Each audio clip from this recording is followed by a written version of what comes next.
Հանրապետությունում առատ տեղումների հետևանքով Կապանի եւ Սյունիքի մի շարք փողոցներ վերածվել են վարար գետերի։ Այսօր 14:30-ի դրությամբ օպերատիվ կառավարման կենտրոնում ստացվել են Սյունիքի մարզում առատ տեղումների հետևանքների վերաբերյալ ահազանգեր։ Կապանի Գրիգոր Արզումանյան փողոցում սելավատարից դուրս եկած ջուրը լցվել է փողոց եւ ողջի գետ, ինչի հետևանքով վնասվել են ավտոմեքենաներ, տուժել են կենդանիներ։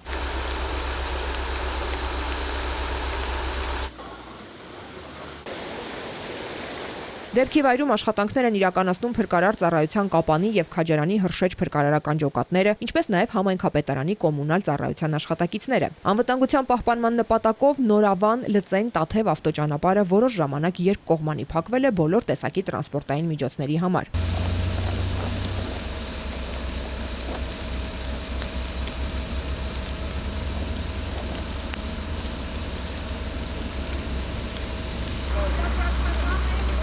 Վարարել է նաև Վաչագան գետը։ Փրկարար ծառայությունից հայտնում են, որ տարվում են աշխատանքներ բադիկներին գետից դուրս բերելու համար։ Սոսու Պուրակ արգելավայրում էլ վարարել է Ծավ գետը, հայտնում է Զանգեզուր կենսոլորտային համալիր ՊՕԱԿ-ը։ Կապան քաղաքում մեկ օրում մարտի 27-ին թափվել է 47 մմ տեղում, ինչը կազմում է մարտ ամսվա նորմայի 75%-ը։ Սյունիքի մարզպետ Ռոբերտ Ղուկասյանը հորդորել է մարդկանց չմոտենալ վարարած գետերին։ Պատկան մարմինները մարզում անցել են աշխատանքային արտակարգ ռեժիմի, իրականացվում են կանխարգելիչ եւ օպերատիվ միջոցառումներ իրավիճակը վերահսկելի պահելու համար, նշել է նա։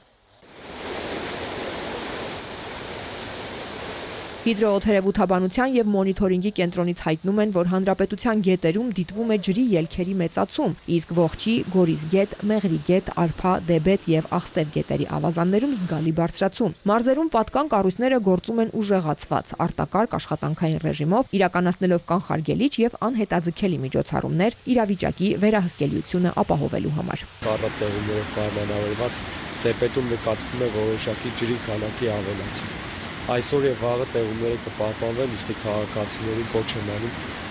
դիստանցիա հեռավորություն պահպանել առափնյա հատվածներից, այն քաղաքացիները, ովքեր անաստագոմեր այգիներ ունեն առափնյա հատվածներում, այսօր եւ առաջիկա 2 օրերին խնդրում եմ դադարեցնել գյուղատնտեսական աշխատանքները։ Առատ տեղումները պայմանավորված են հարավից ակտիվ ցիկլոնի ներթափանցմամբ մարտի 27-ին Սյունիքի եւ Վայոց ձորի առանձին հատվածներում, ինչպես նաեւ մարտի 27-ից 28-ը Լոռու եւ Տավուշի մարզերում տեղումները կլինեն ինտենսիվ։ Ներքին գործերի նախարարությունից հայտնում են, մյուս մարզերում գետերի մակարդակի բարձրացման վերաբերյալ ահազանգեր չեն ստացվել։ Նախարարությունը հորդորում է խուճապի չմատնվել եւ անհրաժեշտության դեպքում զանգահարել 112 օպերատիվ կառավարման կենտրոն։